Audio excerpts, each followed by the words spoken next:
The fourth time I couldn't get on, and I got the same response that they're too busy. Tony Leone tried to log into the insurance marketplace early Tuesday morning, finding that he couldn't set up an account. Went through the whole thing, passwords and everything. Leone is 58 years old, living on disability and dealing with several health issues. It cost $444,000 to be in the hospital in March, so it can get a little pricey. But he lost his insurance in August. Leone's wife was just weeks away from getting coverage for the family at her new job before she died unexpectedly. That was my biggest panic when my wife passed away. His pre-existing conditions have made insurance out of his price range at more than $500 a month. While Leone didn't vote for Obama, he's now excited about the possibility of cheaper insurance under the Affordable Care Act.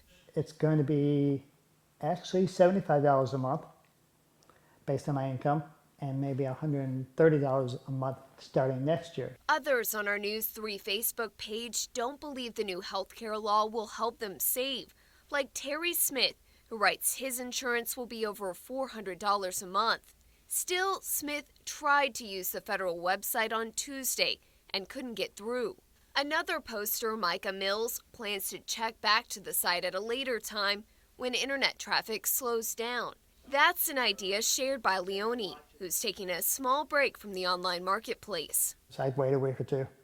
So a lot of people out there, I'm just going to actually stay away from it. In Franklin County, Stephanie Tyrpak, News 3. Lots of pictures because that's been our life, you know. Eunice Hausler saw the tornado coming early Sunday afternoon, taking shelter with her husband in the basement of their New Minden home. We heard the big crash. We knew our top of our house was going. When the couple climbed out, they discovered their roof and entire rooms missing, with many of their belongings tossed across the street. I knew because of the crash but I still, when you see it, it just kind of, takes your breath away. But the damage to their stuff can all be replaced, and Hausler feels what's left behind is far more important. The cupboards were blown off the wall, but see that sign up there? That's what gave me hope. I can go on. Residents here in New Minden say the storm came up suddenly and was such a power that it knocked over huge trees and tore the roof and steeple off the town's historic church. A little baby had been baptized this morning, a very joyful occasion. Pastor Timothy Miller had just walked the last family at a St. John's Lutheran church, wrapping up the service to about 130 people. It couldn't have been 5 or 10 minutes later when the storm hit. The congregation dates back 150 years and has seen its share of rough weather, hit by tornadoes in 1896 and 1907. The steeple has gone down in storms 2 other times. They'll now add 2013 to their history. Thankful Sunday night that the church was empty when this tornado touched down. If God wills it, we'll be able to hopefully rebuild again. We'll see. In Washington County, Stephanie Tyrpak, News 3. I figured maybe some problems would happen with a used car, but not this much. Last September, Jackie Brett was searching for a vehicle to drive to work when she picked out a 2006 PT Cruiser at RTO Auto Sales in Carterville. I was like, okay, I'll give you the money, and I test drove it, and within driving 5 feet, the car broke down. Brett says RTO's owner promised he'd fix it up, and she paid him $1,000. I didn't know what to do. It was my first car. But after finally getting the vehicle home, she found her new purchase didn't work. So I brought it to him, and I was like, can I please have my money back for the car? Months later, Brett is still out the cash, and she has filed a formal complaint.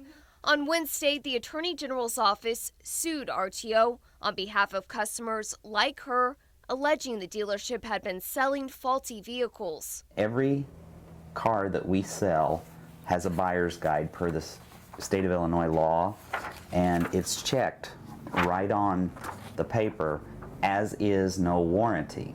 Dealership owner Kevin Darnell feels that the lawsuit is unfair. He says many customers are happy with his repairs and his policy of giving out loaner vehicles. I've been in business just a year and 2 months, and in that time, I've sold over 500 automobiles. He also says the complaints are coming from people who owe him money. Darnell wants the state to hear his side of the story. In one case, I even gave the customer, I let her have another car of her choice. A spokesperson says the AG's office believes Darnell made false promises and failed to pay fees, and they've tried to work with the dealership. In every situation in which a complaint is filed, we attempt to mediate those complaints. And when the company owner refuses to mediate and come to a resolution to help consumers, we then pursue a lawsuit. Just after 2 Sunday afternoon, Nancy Burton pushes record on her cell phone. I like storms. Ooh, wow. Nice one. Capturing the scene outside her Unionville Road home. Burton admires a sky she's never seen before.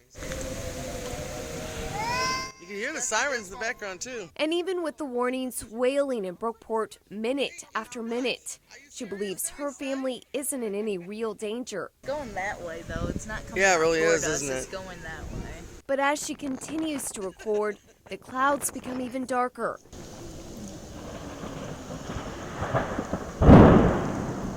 And as the rain intensifies, Burton decides it's time to go indoors. The lights go off. The family soon realizes that this storm is about to become much worse. Holy Lord Jesus. Come on, get in, get down, bathroom. Close the door, John. Come on, get in here. Go, go, go. Go, go, go. Come on, in the bathroom here. Come on, buddies. Woo! In the bathtub. Marissa, in the bathtub. In a matter of seconds, the EF3 tornado is over, but the 145-mile-per-hour winds have left behind major damage. It's okay, hey! It's all right, baby. Burton can see that her roof has been ripped away, but the real devastation doesn't sink in until she steps outside.